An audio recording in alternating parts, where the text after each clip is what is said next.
What's going on, everyone? Welcome back to another edition of the Six Borough Sports Podcast. I am your host, Ricky Guerino. Today is February 15th, the day after Valentine's Day. And keeping in the spirit of things, I just wanted to let you know all that from the bottom of my heart, how much I appreciate and love you for taking the time out of your days to listen to me.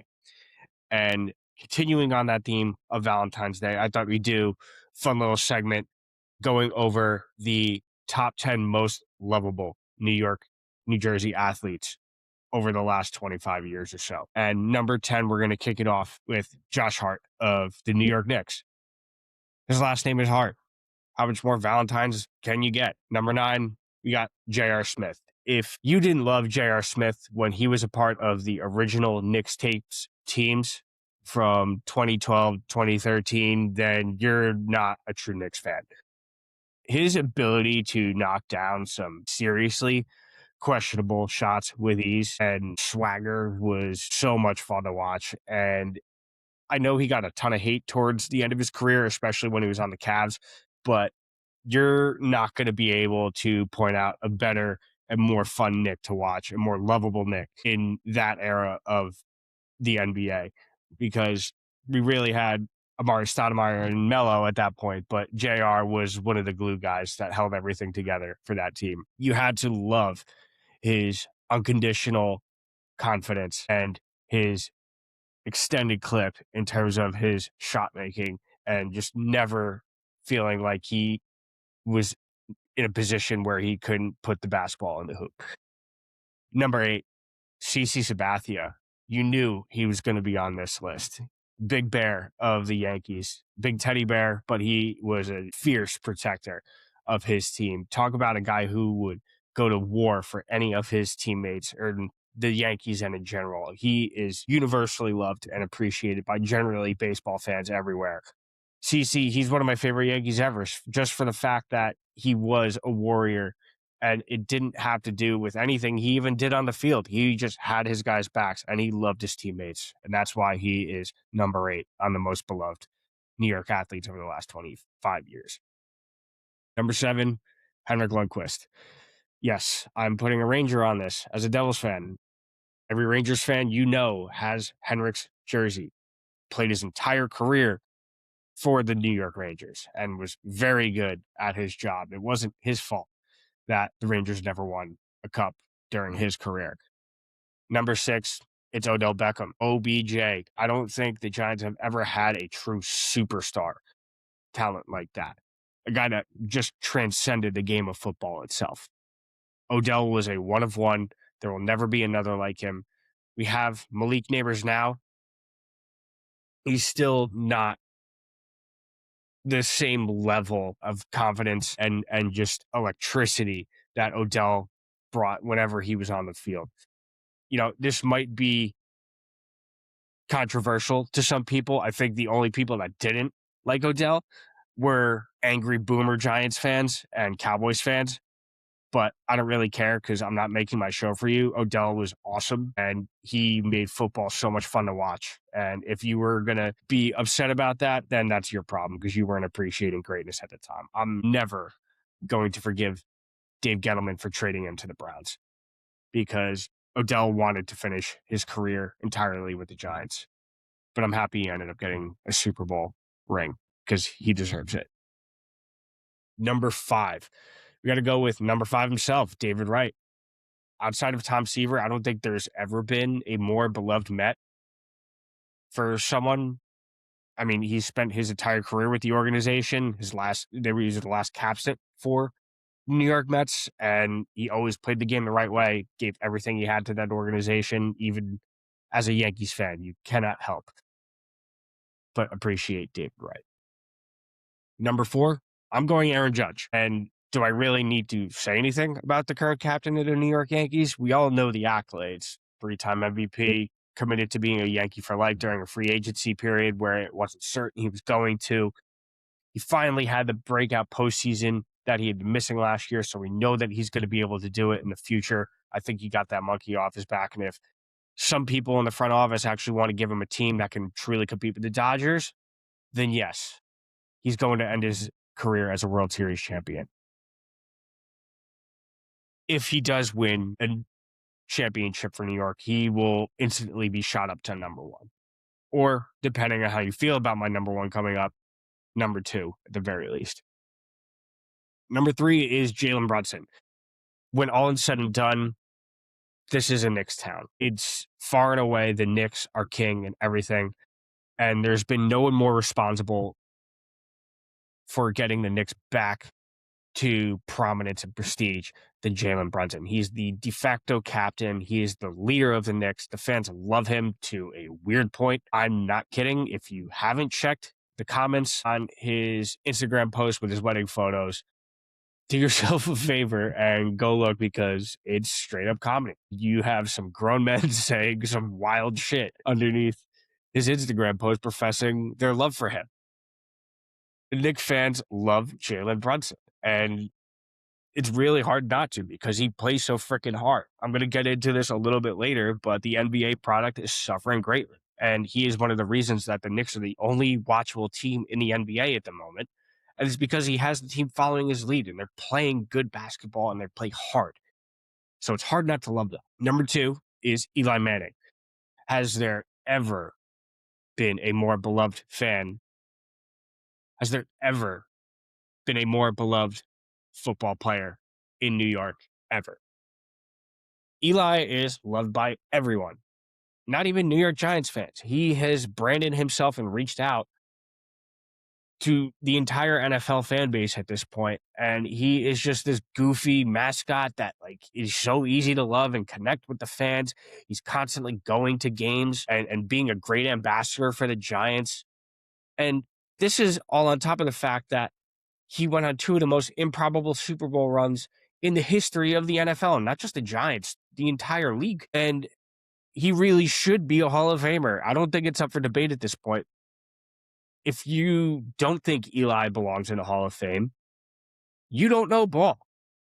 Just go ahead and say you don't know what you're talking about if you want to tell me that Eli Manning is not a Hall of Famer.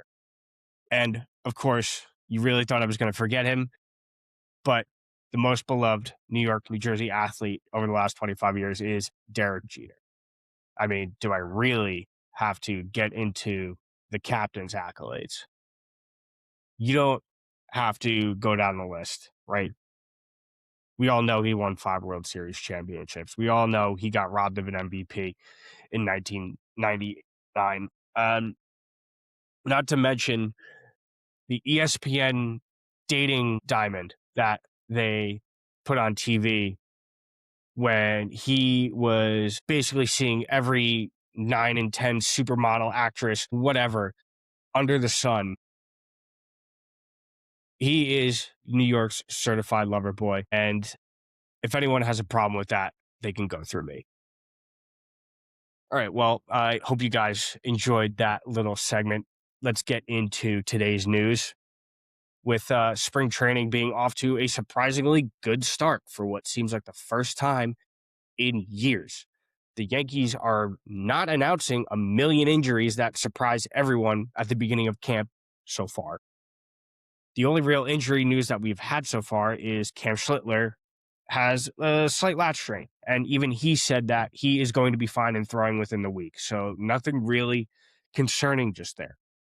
Garrett Cole also seems like he is picking up velocity, and he is going to be on track to return maybe even sooner than what he was originally anticipated for. I will caution that the Yankees give him as much time as he needs. We shouldn't be threatening our best pitcher's arm again with a possible re-injury. That would be the absolute worst case scenario.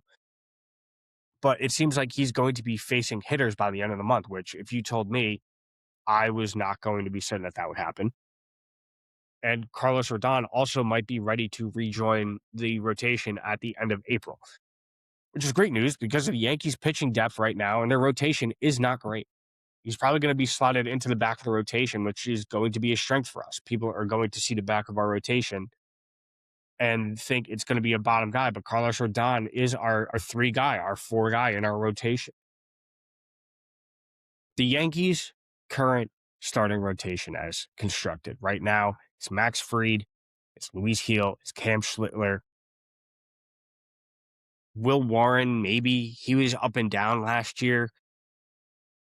Ryan Weathers, who seems like he has some fire in his arm. Apparently, he was clocked at nearly 99 miles an hour the other day, which is awesome. I just hope he can control his velocity and make sure that he doesn't get injured by overthrowing the entire time. But they're going to need some depth to that starting pitching rotation and holding down the fort until Cole can get back. Speaking of reinforcements, the Yankees just signed Rafael Montero to a spring training invite contract, which I'm actually pretty psyched about. He was pretty good for the Detroit Tigers last year in the final 20 games of his season. He pitched to a 2.6 ERA. And that tells me that Matt Blake is going to do some tinkering with him and get him to be a valuable piece out of the bullpen. The Yankees need a flamethrower, and he typically hits those higher velocities. And if Matt Blake is working in the lab with him, I think he's going to turn into something that is valuable for the Yankees this entire season. He started out pretty rough with the Atlanta Braves last year, and then he went to Detroit, where he probably took some pointers from Tarek Skubal and turned his season around. And with as much shit as I've talked about the Yankees this offseason so far, I really can't wait for baseball to be back again.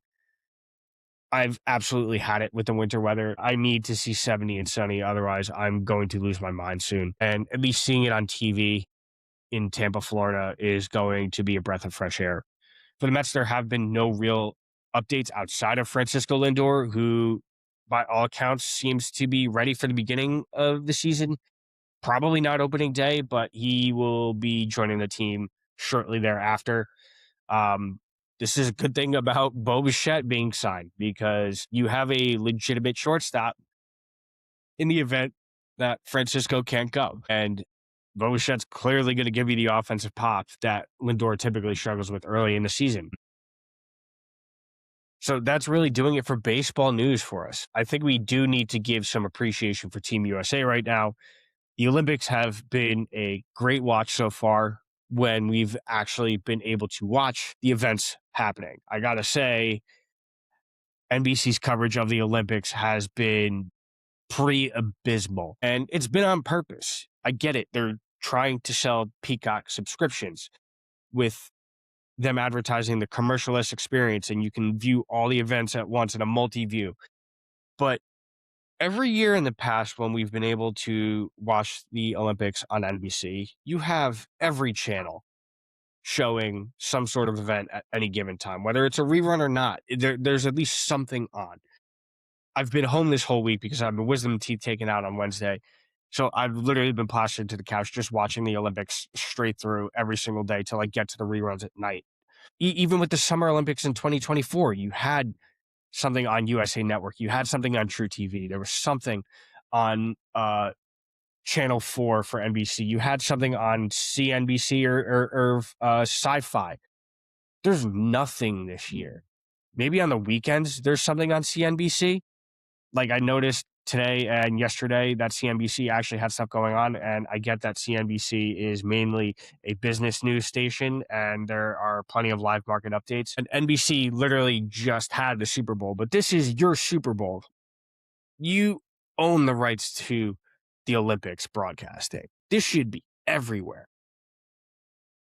You mean to tell me that your ad revenue, if you had it on multiple channels, is not coming close to what you're getting when you have individual users signing up for Peacock? I don't think so, man. And even when the event is going on, it's like the same 5 commercials over and over and over again. And then every 4 minutes, it's back to those same 5 commercials, where even when the sports are being shown, we're having these live cut-ins of ads being displayed while the sports are going on there. And it's been so incessant. I work in advertising. I get it. But when it comes to a point where the viewing experience is so negatively affected and it's so clear that you're trying to get people to sign up for Peacock so they don't have to deal with these ads, that doesn't make them want to buy Peacock. That makes them want to turn the channel to something that's not going to be blowing up with ads every 30 seconds. This is going to sound like a boomer take, but I think the general public is fed up with having to pay for 10 streaming services and having to pay for Peacock on top of that. It's just people are so fatigued and they can't deal with it anymore. Anywho, back from my rant. Team USA Hockey has been on a fucking heater to get these Olympics started, especially the women's team. They are just bludgeoning everyone to death. I think their goal differential at this point is like plus 24 through like 5 games. If not, it's like plus 20 through 4 games, which if you can do the math, they are on a torrid pace. They blanked Canada women's team 5-0. That does not happen. This USA women's team is not fucking around. They are really, really, really, really good. And I encourage you, if you have not been watching them, to tune in to their games when they are playing because they are fun to watch. They are skating literal circles around every team that they're playing. And they are not letting up off the gas.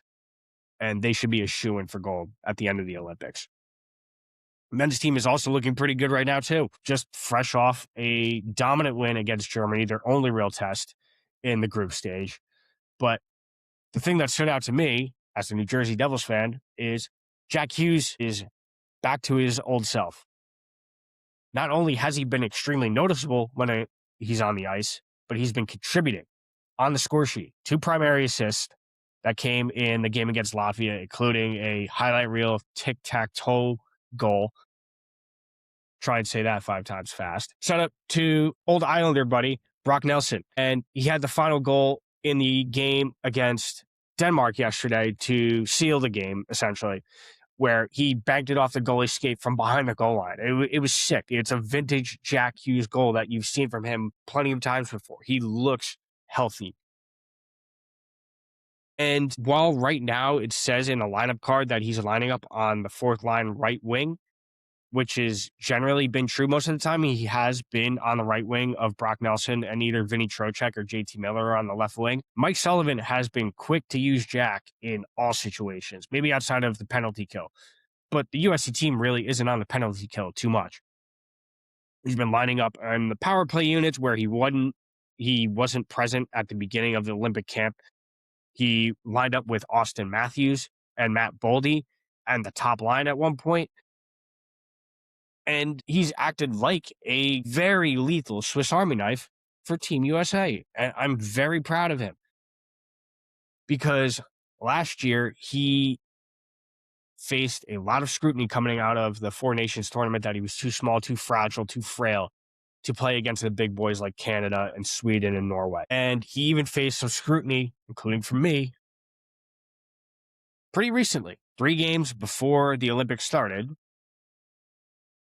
he somehow had a groin injury that occurred when they were playing Nashville. And it all looked really suspect when he was like, oh, he's being held out. He's being held out. He's being held out.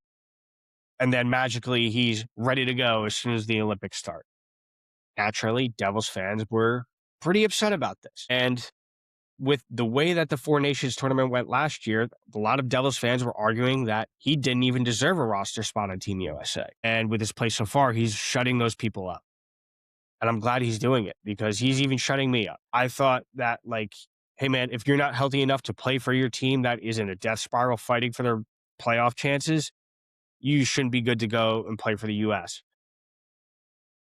But it's been refreshing to see him get his confidence and his swagger back that he clearly was not playing with when he was on the Devils and they were just drudging through the back half of the season where they're basically done for. Let's be clear, the Devils season is over. They're not making the playoffs, but I would like Jack to come back from Milan with a refreshed perspective on the year.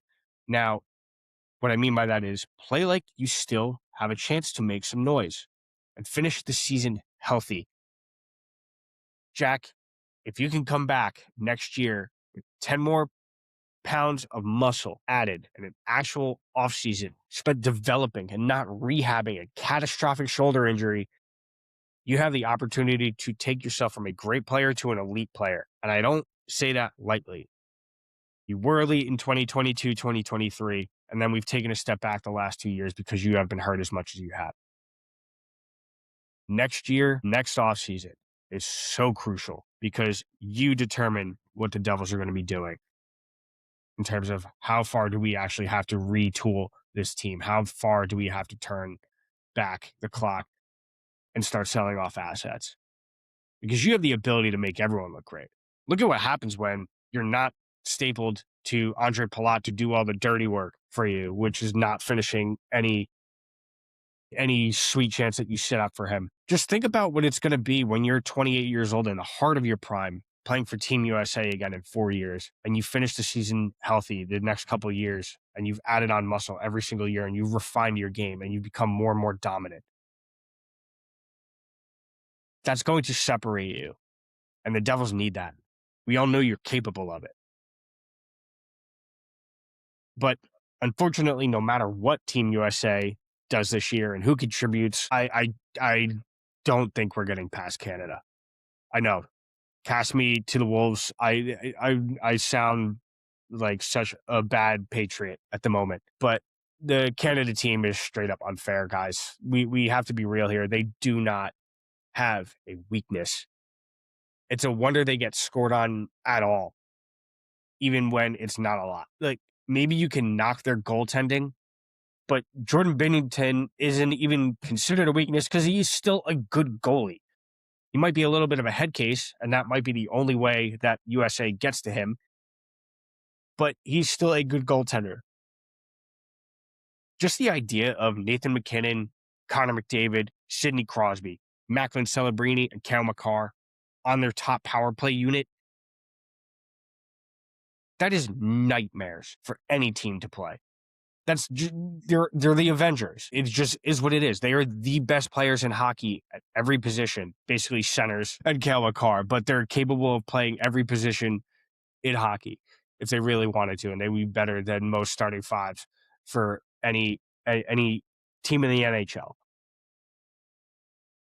The USA team better stay off the penalty kill because no one is coming to stop that, especially in the gold medal game where Canada is going to see the blood in the water. They're going to see that gold is right there for them, and they're going to go take it. And USA better do their damnness. They're going to have to play perfectly to beat them. I wanted to talk about the NBA this weekend because it has been an absolute PR clusterfuck. Adam Silver cannot get out of his own way. I don't think I've ever seen anything like this. I know Rob Manfred is a bit of an asshole, but at least the product is watchable. And I know we're going to have a lockout soon for baseball, but at least like games can be competitive. The NBA just is, it's unwatchable. It really is. Outside of getting outside of players paid insane amounts of money, including the end of bench role players that probably don't deserve nearly close to what they're making. That's just about the only good thing he's done for the league since he's taken over for the late David Stern. This all-star format this weekend has been a catastrophe. With first, even starting off the weekend, the reports that Adam Silver might want to get rid of the draft. Getting rid of the NBA draft to incentivize teams to stop tanking. I mean, what are we even talking about here? How about you take away draft picks? How about you fine them so heavily that they have to write new CBA agreements to be able to say, okay, we are not going to obviously tank our way to a bottom 3 pick in the lottery. I don't think it takes that much creativity to get players and teams to buy in and actually compete. I mean, these players are paid 10s, 20s, 30s, $60 million a year to play half the games. They're not even playing 60% of their games because they're just load managing. The NBA is at a serious crossroads. Sure, players are getting paid more money than they know what to do with. And it's gotten to the point of where it's completely decentivized them from even attempting to care in an all-star format. This goes into the skills competition yesterday. Mac McClung just signed his annual 10-day contract for the NBA just so they could throw him out there for the dunk contest because he's the only one that wants to fucking give a shit. Meanwhile, you have star players in the NBA that can't be bothered to play 40 games a year. Does anyone even know who won the three-point contest yesterday? I couldn't tell you. Without looking it up, could you tell me who won the three-point contest yesterday? Same for the dunk contest. Was it Mac McClung? I don't know. I didn't watch because it's an unwatchable product. What happened to guys like Blake Griffin, man? He was jumping over literal fucking cars in the dunk contest. And now we have dudes hitting their heads on the backboard, just literally like trying to go up and just dunk, like not even put any effort in. Is the NBA so creatively bankrupt they can't come up with anything impressive anymore? I feel bad for these commentators that have to like be forced, like they're being paid to force this narrative. You can hear it in their voices like, oh, how are you going to tell me that these guys don't care when they're doing stuff like that? And it's like, did you watch the final game of the All-Star game today? It was like Team Stars beat Stripes by like 20 points. It wasn't close. It was legitimately reduced to a three-point contest. It was Tyrese Maxey and Jalen Brunson just going back and forth, chucking threes up. I couldn't tell you what happened. It was so uninteresting. And you know so badly they wanted Team World to win because they wanted to push Wembanyama so bad. And they couldn't. And you could tell because as soon as Team World got knocked out, Noah Eagle and Reggie Miller and Jamal Crawford, the tone of their voice completely changed. It's like they had nothing to even cheer about anymore. And I just stop making it seem so ungenuine. Like, don't insult our intelligence with how hard these players are playing and interviewing them mid-game and saying, like, what do you got to do to get the win? And the players will be like, oh, yeah, we're going to play defense. Yeah, sure. Do you know what the average All-Star game ticket was tonight?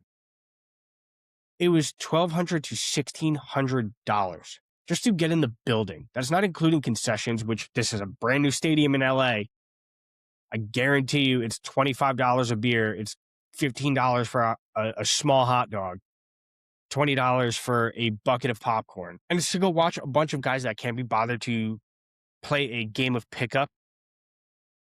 Are we serious? That's insulting. For the average NBA fan, how do you justify spending money on that? For even anyone with disposable income, how do you justify going and watching, oh yeah, you're going to see the best players in the world. You're not seeing them do best players in the world things. They're not competing. They don't give a shit. As I said before, some of these guys are getting paid $16 million a year. And half of them are playing half a season of basketball. I'm looking at you, Kawhi Leonard. For load managing your phantom injuries that happen to pop up every year. I know you're having an MVP caliber season, but like it's going to be very funny once you're injured in 2 weeks again and no one sees you until, next season. How about, Adam, instead of focusing on new revenue streams for the NBA, which you don't need, because end-of-bench NBA role players shouldn't be making $20 million a year. That's what most top-of-the-line players in any sport get paid. How about finding a non-gimmicky way of incentivizing players to play in the All-Star game? How about maybe putting a little bit of effort in? Maybe including an All-Star game accolade contract stipulation where if you win Defensive Player of the All-Star game or All-Star game MVP, that triggers a bonus in your contract that will be worth enough to unlock part of your salary. How about putting contract covers and insurance that if you are injured in an NBA All-Star game, your contract is covered in full and you don't have to worry about not getting paid due to injury? Guarantees like that will at least, you're not going to incentivize these guys with just straight up a cash prize. They're making way too much money to give a shit about $500 extra $1,000. They don't care. When you're getting paid $60 million a year, what is $500K in the bucket for you? It's nothing. It's just insulting for the average NBA fan to have to watch this and pay their hard-earned money to do so, to get into the building. And it's why the Knicks, for the most part, are so likable. Like, they actually play hard. They have the majority of their team coming from a pedigree with Jay Wright as their head coach that is ingrained into their DNA to play the game the right way, to play it hard, to play defense, to give a shit, not to just run up and chuck three-pointers back and forth. Thank God for college basketball right now, man. The product there is just so much better than the NBA at the moment. Arizona is no longer undefeated. UConn is no longer undefeated. Miami of Ohio is the only undefeated team left. I don't think they're good enough to compete with the power conference guys, but they are definitely a good team, and they're going to be like a 4 seed in the tournament if they continue up this pace. St. John's is on a roll. They had to go through some ridiculous antics at Providence yesterday, man. What can I say? Providence has a bunch of punks on their team. That technical 2 from Duncan Powell, that foul yesterday, was some Bush League bullshit. You're not a fucking Ron Artest, bro. Like, give me a break. You're not at Malice at the Palace, especially with that yee ass haircut you got on, bro. The best part was you hyping up the crowd as you were getting ejected and then having to go to the locker room and watch your team get blown out on your home court. You did a really great job of keeping your team in that game, man. You and Sellers really were doing a lot of good from the locker room after squaring up with them for no reason at all. And look, I hate St. John's and UConn's fans for the most part. Most of the time, I think they're obnoxious, but at least they have some pedigree to them. You know, they have Rick Pitino as a head coach. I can't say shit to UConn fans because they've won 2 national titles, so they can back up the shit talk that they've had for the last 4 years. I was even on Providence fans' side when Ed Cooley left, but now I'm just realizing y'all are just a bunch of punks too. Like, yesterday was the most Massachusetts private school, do you know who my dad is, never been punched in the face before act I have ever seen in a Big East basketball game from student section. These dudes trying to fight St. John's family and friends section basically until after the final whistle. Multiple Providence fans getting thrown out of the game for throwing shit at the family and friends. Are you kidding me? You know, they call Providence's arena the dunk. The only dunk that was going on was St. John's dunking their nuts on Providence's forehead. Don't get me wrong. I really enjoyed that fight. It was funny for the first 30 seconds. But the more the replay showed, the more I got pissed off. Mostly because of Duncan Powell's bum-ass haircut. How are you going to act like that when you're walking around like you lost a bet and you're proud of it? You're not that guy, dude. You had like 3 points and 1 rebound when you got ejected into like halfway through the second half of the game. That's some loser shit. Good for St. John's for getting a bunch of people ejected. You had 3 guys come off the bench and defend their guys, which you love to see. You love to see that hard-nosed type of stuff. And then they went out and they said, yeah, we're good. We're just going to blow you out on your home court. We don't need to fight you. So that was a good win by St. John's yesterday. Seton Hall pulled off another win just before I started recording this. And this team pisses me off so much, man. All it took for them to lose their ability to make the NCAA tournament was not have the most catastrophic losses possible. And they managed to do that all last month and the beginning of this month. Between the loss at Creighton, the loss at Butler, the 15-point lead that you blew against St. John's in Madison Square Garden. You had that game on lock and you blew it because you don't know how to put the basketball on the hoop. Shaheen, you need to look yourself in the eyes next year when you're recruiting. We need dudes that can actually shoot, can actually make layups. I understand you want defense to be part of the identity of the team. And you can have that. But this level of offensive ineptitude at this conference is not going to cut it. You are not going to win games in the Big East if you cannot score points when they are given to you. If you can find a team that regularly makes layups and shoots 80% from the free throw line as a team, you will win 20 games every year without question. And you will compete for tournament bids. But until then, we're going to be stuck in the mud. Seton Hall's tournament hopes are not lost, though. They're on life support, but they're not lost. We need to win every game out through the end of the season, excluding UConn and St. John's. We can afford a loss to UConn. We can afford a loss to St. John's, but it would be nice to steal one of those. The rest of the games, we have to win. And then we're going to have to win a game or two in the Big East tournament to even have a sniff at a berth. We might be a 16 seed.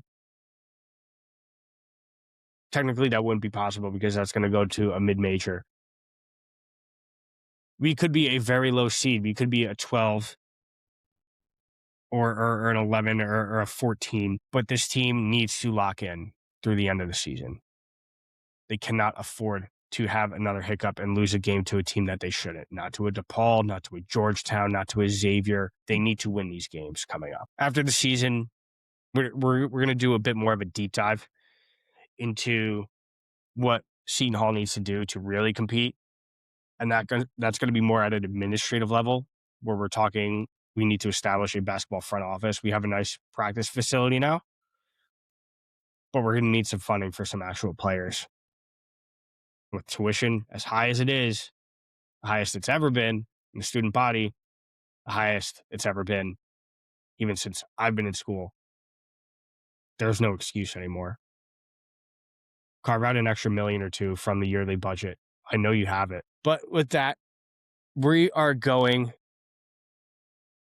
to end this episode off now. I want to thank you all for listening. Remember to like, subscribe, share, tell a friend about me. I want to keep growing the pod. I want to keep doing this with you guys and have some exciting content planned coming up. And we're going to keep having fun with this. All right, y'all. Talk to you later. Peace.